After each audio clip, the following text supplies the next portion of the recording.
9797 is the telephone number. The University of Michigan, back-to-back Big Ten champions after a 43-22 win over Purdue in Indianapolis on Saturday evening, outscoring the Boilermakers 29-9 in the second half. And that's just what they do, dominate the second half. John, you must have had a wonderful time. It was a lot of fun, obviously, to be at the game. Anytime you win a championship, it's a lot of fun. You get the confetti, you get the party after the game, and it was the typical Michigan game. 14-13 at halftime, and then boom, the two opening drives, they go down and scored 28-13, and you're thinking, well, okay, this is just what Michigan does. And I wish they would start a little bit earlier in games. Oh, wait. I thought they started fast. Well, they did score on their opening I know. drive. I heard you guys. I was listening to you guys, and I almost could hear it under your breath. Like you wanted to go into show mode. Instead. That's good. Well, there's another slow start, Gov and Stoney. Yeah. You said that under your breath. I trust me, I was thinking it. You read my mind.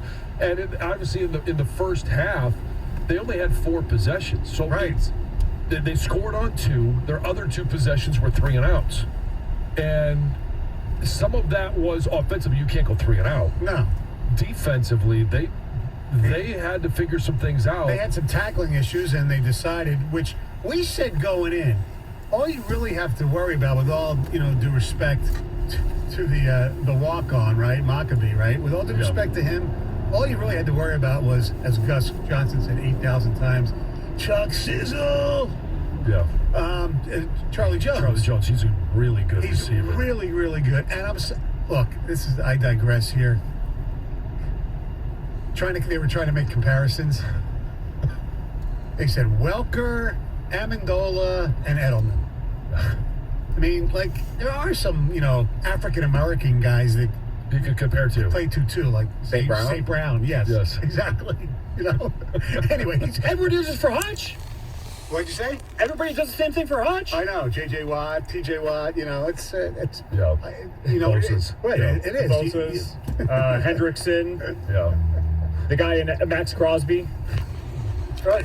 It's you can say it's lazy, but it's also just when you compare it automatically goes. Randall Cobb's one of the biggest possession receivers of all time. Yeah, right, Greg? Yeah, Golden Tate kind of in a way too. Yeah, think about it. Yeah, that's a good comparison. All right, anyway, they had a difficult time with him, and I was trying to figure out why they weren't doubling him the whole game, but they eventually made some adjustments and. In the third quarter, he really didn't do much. He came back a little bit in the fourth quarter. Yeah, the adjustment was Will Johnson, go get him. Well, that was, we're going to talk about that. To me, look, Donovan's going to get all the glory, and he should. JJ as well. The offensive line played terrific. Yeah. Tight ends were good. This was Michigan football. Will Johnson really stood out to me. If you were listening to the broadcast, Gov, I don't know when you turned us off, but in the fourth quarter, when we have to do our game changer of the game, our player of the game, it was Will Johnson. I wasn't still listening to the radio at that point. Man, come on. I did listen quite a bit to you guys. Did you? Yeah, and it was good. And look, I don't mind Gus because I see this is an entertainment business too. Correct. But it gets to be a little bit much sometimes. Yeah, it does. You know what's so funny? It's all about perspective. So my wife, she watches and, doesn't pay that close attention. So, they were complimenting O'Connell a lot and Charlie Jones and all that. So she goes, are these the Purdue announcers? I said, oh, my God. Come on, Cindy. No, but she wasn't saying that. You guys should just get married or something? She was just curious. She wasn't, complaining. She was Right. curious. But your daughter doesn't think that, Marissa. No. Oh, yeah, she knows. Yeah, probably. Yeah. She was watching the game in New Jersey. Yeah. Look, they played great in the second half, like they always do. Now, can they go to that well 2 more times? I don't know. I don't think so, especially against either Georgia or Ohio State in the championship game if it gets that far. But we know they can do it against Ohio State. Yeah, I know, but you don't want to do it. You want to do what the Lions did if you can. Right, yeah. Yes, dominate from start to finish. But obviously yes. You're playing against higher level competition. And, ahead against TCU, people, it's TCU. No, TCU's good. TCU is good. And when you look at their quarterback, their defense, I mean, They're good. There are some shortcomings, which we'll get into those over the next 3.5 weeks. And there's some shortcomings from Michigan. We're talking about one of them right now. Especially after a 13-0. It's hard to say a shortcoming. This is a trend.